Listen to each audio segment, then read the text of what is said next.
ஏய், என்னமோ ஆஃபீஸ் போகிற மாதிரி காலையில் பக்காவாக கிளம்பி வந்துடுற, சாப்பாட்டையும் வீட்டில் கட்டிட்டு வந்துடுற, இங்கே வந்து காமெடி பண்ணுற, படுத்து தூங்குற, 6 மணி வரைக்கும் தேனோட ஃபோனில் பேசுகிற, 6 மணி ஆனதான் கிளம்பி போயிடுற. இதுக்கும் மேல வேற என்ன செய்யணும்னு எதிர்பார்க்குறீங்க? டேய், சும்மா இருக்கிற நேரத்தில் வேறு ஏதாவது வேலை செய்யலாம்ல? மாப்ள, வேலை செய்ய நான் ரெடி, சம்பளம் கொடுக்க ஓனர் ரெடியா? கத்தி, உங்கள் 2 பேரும் வச்சு வேலை செய்கிற அளவுக்கு நம்ம செட்டு பெருசு இல்லை. போனா போதுன்னு அவர் கை காசு செலவு பண்ணி உனக்கு வேலை கொடுத்துருக்காரு. இதில் நானும் வேலை கேட்டால் தப்பாக இருக்கும்ல? அதெல்லாம் ஒன்றும் இல்லை. ஒருத்தருக்கு வேலை கொடுக்குறது ஓகே, 2 பேருக்கு வேலை கொடுக்குற அளவுக்கு நம்ம கம்பெனியில் வசதி இல்லைன்னு சொல்ல வந்தேன். மாப்ள, நான் ஒன்றும் சோம்பேறித்தனத்தினால வேலை செய்யாமல் இல்லை, ஒரு பொதுநலத்துக்காக வேலை செய்யாமல் இருக்கிறேன். அதை நீ புரிஞ்சுக்கணும். இந்த வாய் மட்டும் இல்லைன்னா உன்னை எல்லாம் நாய் கவிட்டு போயிருந்தா.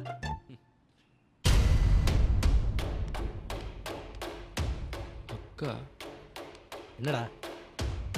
அக்கா மச்சான்? ஏய், அக்காவா மச்சானா? உன் அக்கா வருதுடா. ஆமாம், என் அக்கா வருதா? என் அக்கா? ஐயோ, அக்காடா? அதான்டா நானும் சொன்னேன், உங்கள் அக்கா. பார்த்தா பெரிய பிரச்சனை இருக்குடா.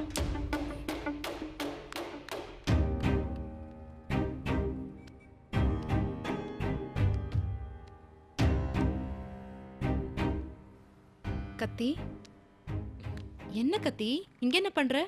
இந்த கேள்வியை நான் கேட்கணும். இல்ல, ஃப்ரெண்ட் ஒருத்திக்கு உடம்பு சரியில்லை, அவளை பார்க்க வந்தேன். நீங்க என்ன பண்ற? அந்த மாதிரி தான் என் ஃப்ரெண்டு ஒருத்தனுக்கு உடம்பு சரியில்லை, பார்த்துட்டு போடான்னு வந்தேன். வர்ற வழியில் வண்டிக்கு உடம்பு சரியில்லாமல் போயிடுச்சு, அதான். எங்க உன் வண்டி இல்லையே?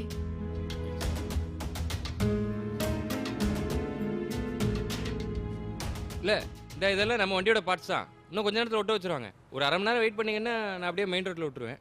எது, இந்த வண்டி ரெடியாகி நீ என்ன மெயின் ரோட்ல விடுவியா? என்னக்கா, நம்பிக்கை இல்லையா? ஆளை விடுறா சாமி, நான் அப்படியே நடந்தே போறேன், வரேன்.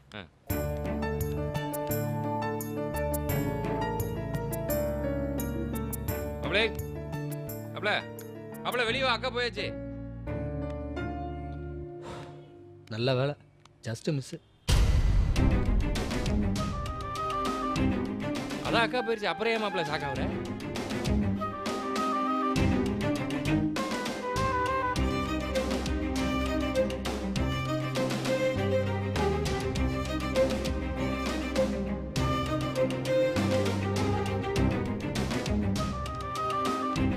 என்னடா இதெல்லாம்?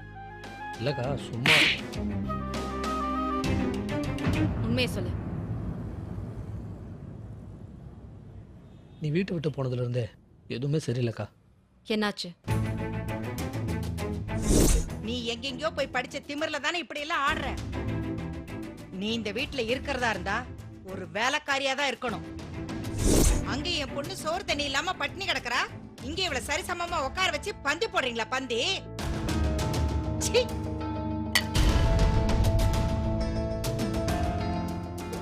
சோத்துல உப்பு போட்டு திங்கிறவனா இருந்தா நீ 10 பைசா எதிர்பார்க்க கூடாது.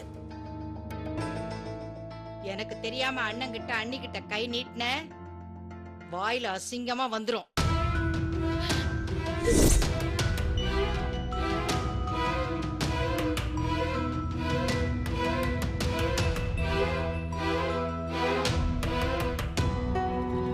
ஏன்டா என்கிட்ட சொல்லல?